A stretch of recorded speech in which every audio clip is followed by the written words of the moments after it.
Let's talk. We bring on Dean Baker, Center for Economic and Policy Research, Co-Director, and Phil Kerpen, President of American Commitment and author of Democracy Denied. Dean Baker, the gig is up. The cuts are coming. And I say, unlike the stimulus package, these budget cuts will work to help the economy. Well, I'll take issue with that, but first, Larry, I want to rub this in a little bit. You talked about the capital goods orders. It looks like the fiscal cliff didn't have anyone too upset. We had good retail sales numbers in December, good capital goods orders. I guess they weren't worried like you were about the fiscal cliff. Well, no, because the Republicans saved us all by not only putting the votes in to stop that tax cut, they got a higher threshold. The thing wasn't near as bad as anybody thought. That's why confidence came back. These numbers were in December. I'm going to hoist you on your own petard, Dean Baker. This was in December. They didn't know that, Larry. They knew that. They knew it. They had great foresight. Okay, but let's get to the cuts here. Right. I'm still at a loss here. We have a collapse of the economy due to collapse of the housing bubble. That leads to plunge in consumption, plunge in residential construction. That's what gave us this deficit. The government responded to it, as it always does. Now you're telling me if we cut spending, that's going to boost the economy. I was just reading, Barnes & Noble is cutting back its stores, like 200 stores over the next decade. Are they going to not cut back their stores because we're cutting transportation spending and education? I don't understand how this works, Larry. What's the mechanism here?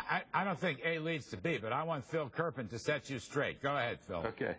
Well, I think they're cutting back their stores because of something called the Internet. I don't think it's because of their expectations about government spending.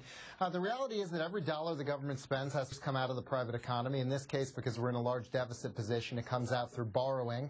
I think it would be much better spent in the private sector. Moreover, if we can't even get these $85 billion in remaining sequester cuts, it was supposed to be $109 billion, but they kicked the can down the road 2 months. If we can't even get $85 billion in a $3.5 trillion budget, I don't think there's any reasonable expectation that anything serious is going to be done about the deficit. And if you take seriously the long-term fiscal challenges, then the outlook becomes much more negative if we can't even get these measly sequester cuts. I mean, Dean Baker, I think Paul Ryan really sold it smartly yesterday. This is pro-growth and it's pro-opportunity because, as Phil Kerpen just said, these deficit spending forays, which take money out of the private economy, which would have much better investment, and give it to the government with all its crony capitalist interest groups and all of its unions, we need to leave money in the economy. That's why the government needs to shrink. And as Milton Friedman taught us many years ago, as the government's share of the economy shrinks, the growth of the economy rises.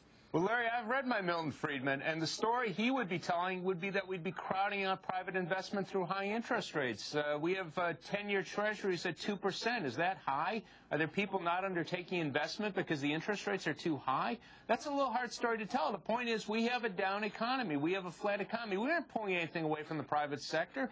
You know, I was making the point about Barnes & Noble. The point is that businesses, I've never seen a business that says, I'm going to go out and invest because the government's cutting spending on education. That doesn't make any sense. I think it gives confidence, Phil Kerpen. See, I don't think Dean Baker is a terribly smart guy, but he doesn't understand how business people think. Business people want lower spending and lower deficits, and let me throw in lower taxes. Isn't that true? I mean, Phil, the confidence factor alone, we're not Greece. That's going to help us.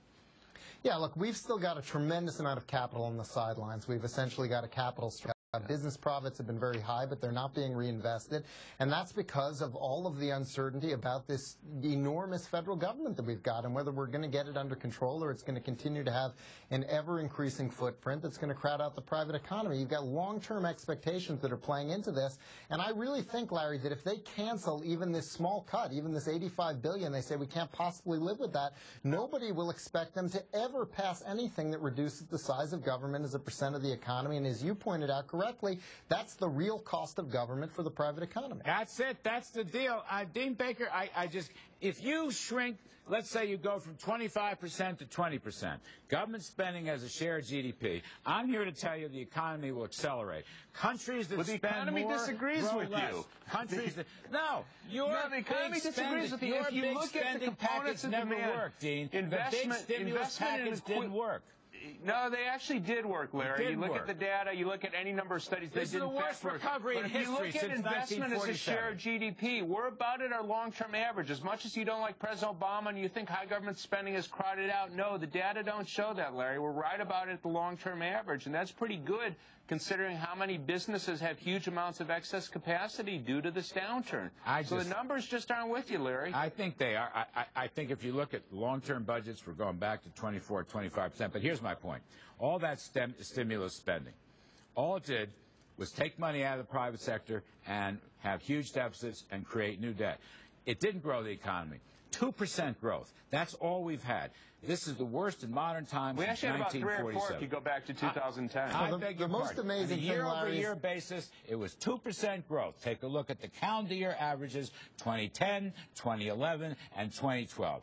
My point is this, Dean. If your way of stimulus spending was going to work, it would have already worked. Now let's try something different. That's all I'm saying. They're trying it in the UK, Larry, and they're getting a triple-dip recession. We have all they did was raise taxes. Spending is up in the UK. That's the exact model we don't want to follow. Spending's fallen as a share of GDP. All right, I got to leave it there. I'm not sure I want to use the UK as a model. Anyway, Dean Baker, as always, thank you. Phil Kerpen. Thanks, sir. All right.